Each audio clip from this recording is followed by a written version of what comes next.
السلام عليكم ورحمة الله وبركاته. بسم الله الرحمن الرحيم. الحمد لله رب العالمين. الصلاة والسلام على أشرف الأنبياء والمرسلين وعلى آله وصحبه أجمعين. أما بعد. கணியத்துக்குரிய அல்லாஹ்வின் நல்லடியார்களே, அன்பு சகோதரர்களே, நபி வழியில் நமது தொழுகைகள் அமைய வேண்டும் என்கின்ற அடிப்படையில் நபிகள் நாயகம் ஸல்லல்லாஹு அலைஹி வஸல்லம் அவர்கள் எவ்வாறு எங்களுக்கு தொழுது காட்டினார்களோ அவ்வாறே நாங்களும் எங்களுடைய தொழுகைகளை அமைத்து கொள்ள வேண்டும் என்கின்ற நல்ல நோக்கில் கடந்த ரமலானுடைய நாட்களில் நாம் நபி வழியில் எவ்வாறு தொழ வேண்டும் என்பதை தெளிவாகவும் சுருக்கமாகவும் பார்த்து வந்தோம். அதனுடைய செயல் வடிவத்தை இன்றைய தினம் சுருக்கமாக பார்க்கலாம் என்று நினைக்கிறேன். நபிகள் நாயகம் ஸல்லல்லாஹு அலைஹி வஸல்லம் அவர்கள் சொன்னார்கள், சல்லு கமா ரஅய்துமூனி உஸல்லி, என்னை எவ்வாறு நீங்கள் தொழக் கண்டீர்களோ அவ்வாறே நீங்களும் தொழுது கொள்ளுங்கள். எனவே அல்லாஹுடைய தூதர் அவர்கள் தொழுத அமைப்பை சஹாபாக்கள் நேரடியாக பார்த்து நபிகள் நாயகம் ஸல்லல்லாஹு அலைஹி வஸல்லம் அவர்கள் தன்னுடைய தக்பீருடைய நிலையில், ருக்குவுடைய நிலையில், இஅ்திதால் சமீஅ அல்லாஹு லிமன் ஹமிதாவுடைய நிலையில், சுஜூதுடைய நிலையில், முதலாவது இரண்டாவது அத்தஹியாத்துடைய நிலையில் எப்படியெல்லாம் அல்லாஹுடைய தூதர் தன்னுடைய உடல் அமைப்பை வைத்திருந்தார்கள், தன்னுடைய உறுப்புகளை எவ்வாறு அந்த நிலைகளில் ரசூலுல்லாஹி ஸல்லல்லாஹு அலைஹி வஸல்லம் அவர்கள் வைத்திருந்தார்கள் என்பது ஹதீஸ்கள் வாயிலாக சஹாபாக்கள் வழியாக மிக தெளிவாக பதிவு செய்யப்பட்டிருப்பதை நாங்கள் பார்க்கிறோம். எனவே அதை நாங்கள் தெரிந்து கொண்டு கற்றுக்கொள்கின்ற பொழுதுதான் அந்த நடைமுறை, அந்த ஒழுங்கமைப்பு எங்களுடைய வாழ்க்கையிலும் நடைமுறைக்கு வரும். நிறைய பேர் நாம் தொழுகின்றோம், ஆனால் ஒவ்வொரு நிலைகளிலும் எங்களுடைய கைகள், எங்களுடைய கால்கள், எங்களுடைய உடல் உறுப்புகள் சில வேளைகளில் பிழையாக இருப்பதை பார்க்கிறோம். எனவே அதை திருத்திக் கொள்கின்ற அமைப்பில் தான் கணியத்துக்குரிய சகோதரர்களே இந்த தலைப்பை நாம் தேர்ந்தெடுத்து முக்கியமான பல பகுதிகளை நாம் பார்த்து முடித்து விட்டோம். எனவே இன்றைய தினம் நாம் தக்பீர் கட்டுவதிலே இருந்து சலாம் கொடுக்கின்ற அத்தஹியாத்துடைய இருப்பு வரைக்கும் எப்படி நாங்கள் எங்களுடைய உடல் அமைப்புகளை அந்தந்த நிலைகளில் வைத்திருப்பது என்பதை சுருக்கமாக சொல்லலாம்னு நினைக்கிறேன். முதலாவது நாங்கள் தக்பீரத்துல் இஹ்ராம், ஆரம்ப தக்பீருக்கு சஃபிலே நின்று இமாம் தக்பீர் கட்டிவிட்டால் அல்லது நாம் தனித்து தொழுகின்ற பொழுது தக்பீர் கட்டுகின்ற அமைப்பை நாங்கள் பார்த்தோம். ரசூலுல்லாஹி ஸல்லல்லாஹு அலைஹி வஸல்லம் அவர்கள் 4 நிலைகளில் தன்னுடைய கைகளை தோள் புயம் வரைக்கும் அல்லது தன்னுடைய காது வரைக்கும் அல்லாஹுடைய தூதர் அவர்கள் உயர்த்தியிருக்கிறார். எனவே தக்பீரத்துல் இஹ்ராம், ஆரம்ப தக்பீர் கட்டுகின்ற ஒரு முஸ்லிமை பொறுத்தவரை, ஒரு தொழுகையாளியை பொறுத்தவரை, அவர் தன்னுடைய 2 கைகளையும் தோள் புயம் வரைக்கும் 2 கைகளின் உள் பாதமும் கிபிலாவை நோக்கி இருக்க, சிலர் இப்படி கட்டுகிறார்கள், அது பிழை. சிலர் இப்படி கட்டுகிறார்கள், சிலர் இப்படி உயர்த்துவதை எல்லாம் பார்க்கிறோம்.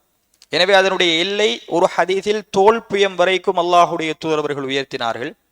இன்னும் ஒரு செய்தியில் தன்னுடைய காது சோனை வரைக்கும் அல்லாஹுடைய தூதர் அவர்கள் உயர்த்தினார்கள் என்கின்ற எல்லை பதிவு செய்யப்பட்டிருக்கிறது.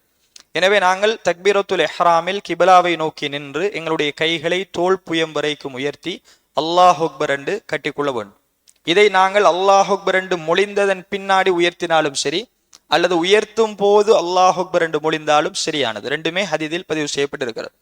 எனவே ஒருவர் கட்டிவிட்டு அல்லாஹ் அக்பர் என்று சொன்னாலும் அது சரியானது, அல்லது அவர் உயர்த்துகின்ற பொழுதே அல்லாஹ் அக்பர் என்று தக்பீரை கட்டுகிறார். எனவே தக்பீர் கட்டுகின்ற அமைப்பு நாம் தெளிவாக பார்த்தோம்.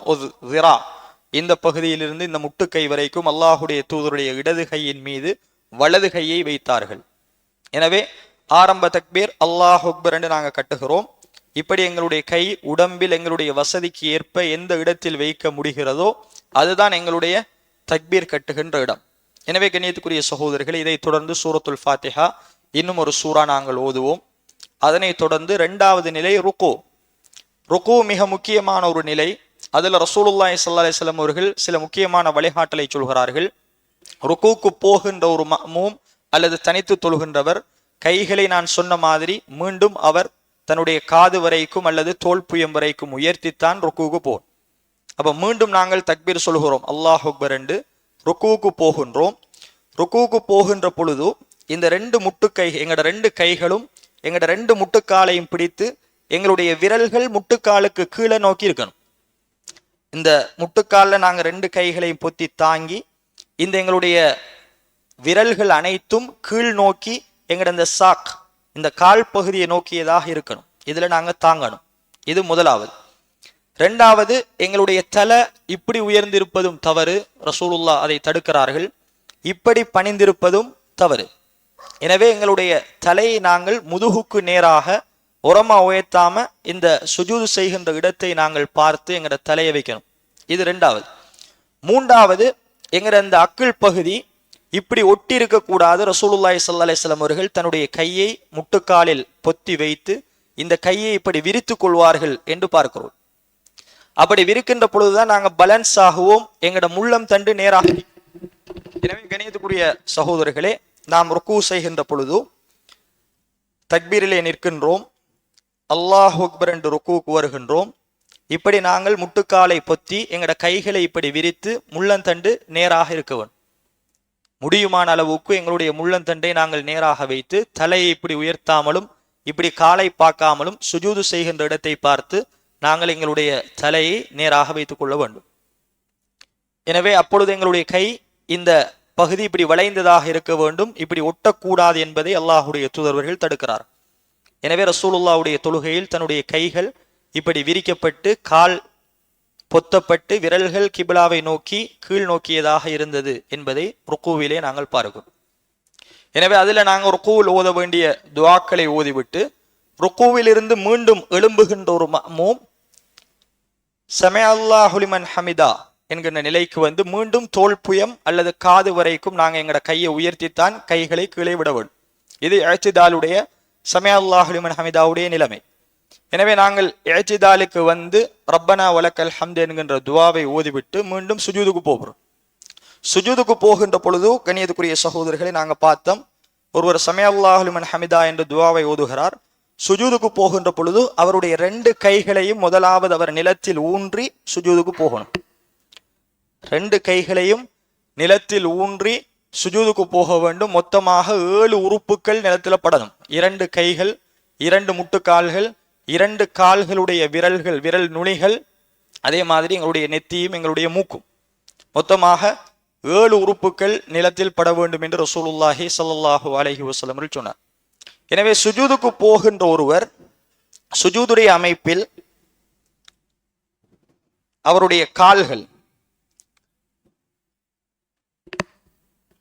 கிபிலாவை நோக்கி எல்லா விரல்களும் மடிக்கப்பட்டிருக்க வேண்டும், கால்களை விரித்து வைத்திருக்க வேண்டும்.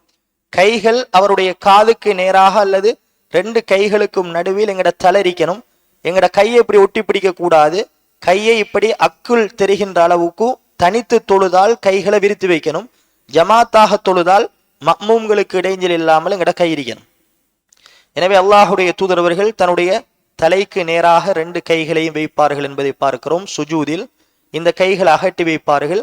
2 காலும் கிபிலாவை நோக்கி முழுமையாக மடிக்கப்பட்டதாக விரிக்கப்பட்டதாக இருக்கும் என்பதை கணியத்துக்குரிய சகோதரர்களே நாங்கள் பார்க்கிறோம். எனவே ஒரு கோவிலே ஒரு சுஜூதிலே இருந்து எழும்புகிறார். அந்த சுஜூதில் 2 சுஜூதுகளுக்கு இடையில் நாங்கள் முதலாவது அத்தஹியாத்தில் இருப்பதை போல இடது காலின் மீது அமர்ந்து வலது காலை மடித்திருக்கணும். முதலாவது சுஜூதில் இருந்து எழும்புகிறோம். இதுல ரப்பி அக்ஃபிர்லி ரப்பி அக்ஃபிர்லி என்கின்ற துஆவை ஓதிவிட்டு மீண்டும் 2வது சுஜூது செய்கிறோம். அதிலும் அதே மாதிரி எங்களுடைய 2 விரல்களை மடித்து கைகளை அகட்டி கை நேராக கிபிலாவை நோக்கி இருக்க வேண்டும். இதுல நாங்கள் சுபஹான ரப்பியல் அலா அல்லது சுப்பூஹுன் குத்தூஸ் ரப்புல் மலாயிகத்து வர்ரூஹ் என்கின்ற துஆவை ஓதிவிட்டு 2வது ரகாத்துக்கு எழும்புகின்ற பொழுது நிலைக்கு வந்து இப்படி இதே இருப்பில் அத்தஹியாத் முதலாவது அத்தஹியாத்துடைய இருப்பில் சற்று அமர்ந்து உடல் உறுப்புகள் எல்லாம் அமைதியானதன் பின்னாடிதான் மீண்டும் எங்கட கைகளை குத்தித்தான் நாங்கள் எழும்புவோம். 2 சுஜூதுகளை முடித்துவிட்டு 2வது ரகாத்துக்கு எழும்புகின்ற பொழுது நிலைக்கு வந்து இருந்து உட்கார்ந்து, அதைத்தான் நாங்கள் ஜல்சத்துல் இஸ்திராஹா என்று பார்த்தோம். சுஜூதில் இருக்கின்ற ஒருவர் சுஜூதில் இருந்து 2வது ரகாத்துக்கு எழும்ப போகிறார். வந்து நிலையில் உட்கார்ந்து, இதை ஜல்சத்துல் இஸ்திராஹா ஆறுதல் இருப்பு என்று சொல்வது. இது ரசூலுல்லாஹ்வுடைய மிகப்பெரிய ஒரு சுன்னா. சுஜூதில் இருந்த மாதிரி இப்படியே வந்து ஒருவர் இப்படி எழும்புவது தவறு, பிழை. ரசூலுல்லாஹி ஸல்லல்லாஹு அலைஹி வஸல்லம் அவர்கள் சுஜூதிலே இருந்து இந்த இருப்புக்கு வருவார்கள். வந்து இருந்து மீண்டும் தன்னுடைய கைகளை ஊன்றி எழும்புவார்கள். இந்த கையை இப்படி மாவு பிசைவதை போல இப்படி குத்தி எழும்பினார்கள் என்ற ஒரு ரிவாயத்து வருது. அது லைஃப் பலகீனமான செய்தி. கைகளை இப்படி மடிச்சு நிலத்துல இப்படி ஊன்றி ரசூலுல்லாஹ் எழும்பினார்கள் என்று வரக்கூடிய செய்தி பலகீனமானது. எனவே எங்கள் 2 கை பாதத்தையும் நிலத்தில் குத்தித்தான் நாங்கள் எழும்புவோம். அப்ப முதலாவது முட்டுக்கால தூக்கணும், அதுக்கு பிறகுதான் கையை தூக்கணும். 2வது ரக்காத்துக்கு வரும்போது அவ சுஜூதில் இருந்து வருகின்ற ஒரு மஅமூம் நிலையில் உட்கார்ந்து மீண்டும் கைகளை ஊன்றி மீண்டும் 2வது ரக்காத்துக்கு வருவார். அப்பொழுது நாங்க கையை உயர்த்திரல. 2வது ரக்காத்துல கையை சாதாரணமாக நாங்கள் தக்பீர் கட்டி கொள்ள வேண்டும். திரும்ப அதே மாதிரி தான் ருக்கு சுஜூது செய்து நடியிருப்பில் இருப்போம். நடியிருப்பு இருக்கின்ற அமைப்பு ரசூலுல்லாஹி ஸல்லல்லாஹு அலைஹி வஸல்லம் அவர்கள் இப்படித்தான் இருந்தார். நடியிருப்பின் பொழுது எங்கட கை விரல் 53 வடிவில் இப்படி பொத்தப்பட்டு இப்படி இருக்க வேண்டும். இடது காலில் நாங்கள் உட்கார வேண்டும். நடியிருப்புல எங்கட கை இது ருக்குபாவுல எங்கட முட்டுக்காலையும், இந்த கையை நாங்கள் தொடையின் மீது 53 வடிவில் விரலை நீட்டி அத்தஹியாத்துக்கு வந்த உடனே வைத்துக் கொள்ளணும். அத்தஹியாத்தை ஓதி முடிக்கிறோம். சலவாத்து ஓதவில்லை என்றாலும் எங்கள் மீது குற்றம் இல்லை, அது சுன்னத்து. அத்தஹியாத்தை ஓதி முடித்தவுடன் ரசூலுஹுல நிப்பாட்டி ஒருவர் நடியிருப்பிலிருந்து 3வது ரக்காத்துக்கு தாராளமாக எழும்பலாம். எழும்பும் போது அவர் தன்னுடைய கைகளை மீண்டும் ஊன்றி எழும்பி நடியிருப்பில் இருந்து எழும்பும் போது கைகளை உயர்த்தித்தான் தக்பீர் கட்டணும். இது 4வது தக்பீர் கட்டுகின்ற இடம், கைகளை உயர்த்துகின்ற. அப்ப தக்பீரை நாங்க இப்படி கட்டிவிட்டு 3வது ரக்காத்தை முடிக்கிறோம். அதே மாதிரி ருக்கு சுஜூது செய்கிறோம். 4வதுக்கு நாங்கள் எழும்புகின்ற பொழுதும் ஜல்சத்துல் இஸ்திராஹா 2 சுஜூது செய்துவிட்டு அமைதிக்கான இருப்பை இருந்து மீண்டும் கையை உயர்த்தித்தான் 4வது ரக்காத்துக்கு நாங்கள் எழும்பணும். அதுக்கு பிறகு நாங்கள் ருக்கு சுஜூது செய்து கடைசியாக அத்தஹியாத்துடைய இருப்பு. அத்தஹியாத்துடைய இருப்புல ரசூலுல்லாஹி ஸல்லல்லாஹு அலைஹி வஸல்லம் அவர்கள் தன்னுடைய இடது கால உள்புறமாக மடித்து இஞ்சால வரும் கால், தன்னுடைய வலது கால நட்டி அல்லாஹுடைய தூதர் விரல்கள் கிபிலாவை நோக்கி மடிஞ்சிருக்கணும். சிலர் கால் இப்படி இருக்கிறத பார்க்கிறோம், சிலர் இந்த பெருவிரல்ல மட்டும் மடிஞ்சிருக்கிறத பார்க்கிறோம். இவைகள் பிழை. யாருக்கெல்லாம் முழு விரல்களையும் இப்படி மடித்து வைக்க முடியுமோ அவர்கள் கட்டாயமாக தங்களுடைய விரல்களை மடித்து இந்த இடது காலை உள்ளால மடித்து உட்கார வேண்டும். எனவே இதுதான் நபிகளார் அத்தஹியாத்தில் இருந்ததாக வரக்கூடிய சஹீஹான இருப்பு. அப்படி இருக்கின்ற பொழுது கண்ணியத்துக்குரிய சகோதரர்களே, இங்கே எங்களுடைய இடது கை எங்களுடைய முட்டுக்காலிலும் எங்களோட வலது கையை அத்தஹியாத்துக்கு நாங்க சுஜூதிலே இருக்கிறோம், அத்தஹியாத்துக்கு வருகிறோம். 2 சுஜூது செய்து விட்டு வந்த உடனேயே எங்களுடைய கைகள் இங்கே வந்து விட வேண்டும். இப்படி எங்கட கை விரல்களை நாங்கள் எங்கட தொடைக்கு மேல வச்சு கிபிலாவை நோக்கி விரல் நீட்டப்பட்டதாக இப்படி இருக்கணும், சுட்டி காட்டுகின்ற அமைப்பு. அதுக்கு பிறகு அத்தஹியாத்து லில்லாஹி முபாரகாத்து வஸ்ஸலவாத் என்கின்ற துவாவை நாங்கள் தொடர்ந்து ஓதுவோம். எனவே அத்தஹியாத்து முடிந்ததன் பின்னாடி நாங்கள் சலாம் கொடுப்போம். அஸ்ஸலாமு அலைக்கும் வரஹ்மத்துல்லாஹ். எங்கட வலது கண்ணம் அப்படியே கிபிலாவை, அதாவது பின்னுக்கு இருக்கின்ற மஅமூமுக்கு எங்கட கண்ணம் விளங்கணும். பின்னுக்கு இருப்பவருக்கு எங்கட கண்ணம் விளங்குற அளவுக்கு தலையை நாங்க நல்லா திருப்பி அஸ்ஸலாமு அலைக்கும் வரஹ்மத்துல்லாஹ், மீண்டும் அஸ்ஸலாமு அலைக்கும் வரஹ்மத்துல்லாஹ், இதான் சலாம் கொடுக்கின்ற அமைப்பு. இதோடு ரசூலுல்லாஹி ஸல்லல்லாஹு அலைஹி வஸல்லம் அவர்கள் வழிகாட்டிய தொழுகையினுடைய அமைப்பு பரிபூரணமாக முடிகிறது.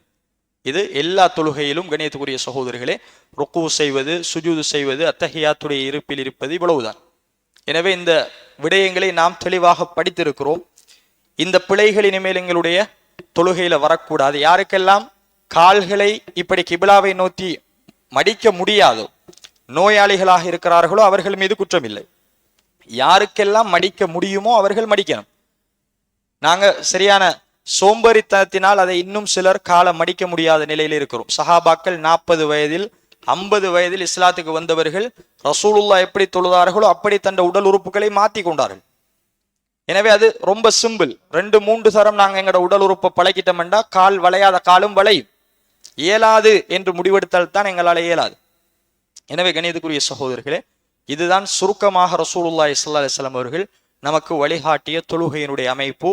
எனவே இதை நாம் படித்திருக்கிறோம், ஹதீதுகளை பார்த்திருக்கிறோம், செயல் வடிவிலும் பார்த்திருக்கிறோம். எனவே இன்ஷா அல்லாஹ் முடியுமான அளவுக்கு எங்களுடைய தொழுகைகளில் அதை நாங்கள் கொண்டு வருவோம். அல்லாஹு தாலா நிச்சயமாக எங்களுடைய தொழுகைகளை ஏற்றுக்கொள்வான் இன்ஷா அல்லாஹ். இதோடு நாங்கள் தொழுகையினுடைய வகுப்பை முடித்து இறுதிப்பத்துக்குள் நுழைய இருக்கிறோம். முழுமையாக நாங்கள் இபாதத்து செய்ய வேண்டிய இறுதிப்பத்து இன்று இரவு 1:45 மணியிலிருந்து இன்ஷா அல்லாஹ் 1:45 கியாமுல் லைல் தொழுகை நமது பள்ளிவாசல்ல ஜமாத்தாக ஆரம்பிக்கப்படுகிறது. இஷாவுடைய தொழுகை பாங்கு சொன்னதிலிருந்து 20 நிமிஷத்தில் இகாமத் சொல்லப்பட்டு இஷாவுடைய தொழுகை இடம்பெறும். முன்னிரவில் தராவிஹ் தொழுகை நடைபெறாது. ஏன் நடைபெறாது என்றால் நாம் எல்லாரும் அந்த இரவு தொழுகையை ஹயாத்தாக்கணும் என்பதனால். எனவே நாங்கள் முன்னுக்கு தொழுவுறத்தை கடைசி பத்தில் கைவிட்டு பின்னிரவில் தொழுவதுதான் சிறப்பு. ரசூலுல்லாஹ் எழும்பினார்கள், தன்னுடைய குடும்பத்தாரை விழிக்கச் செய்து அந்த இரவில் நின்று வணங்குமாறு ஹயாத்தாக்கினார்கள் என்கின்ற பல செய்திகளை பார்க்கிறோம். எனவே நாம் முன்னிரவில் ஏற்பாடு செய்கின்ற அந்த தொழுகை பலர் அந்த பின்னிரவை விட்டு லேசா முன்னுக்கு வந்து தொழுது போட்டு போய் தூங்கக்கூடிய நிலையை பார்க்கிறோம். அது சுன்னா அல்ல. ரசூலுல்லாஹ்வுடைய சுன்னா பின்னிரவை கடைசி பத்தில் ஹயாத்தாக்குவது. எனவே அதனால் கடந்த வருடத்திலிருந்து முன்னிரவில் நமது பள்ளிவாசல்ல தொழுகை நடத்தப்பட மாட்டாது.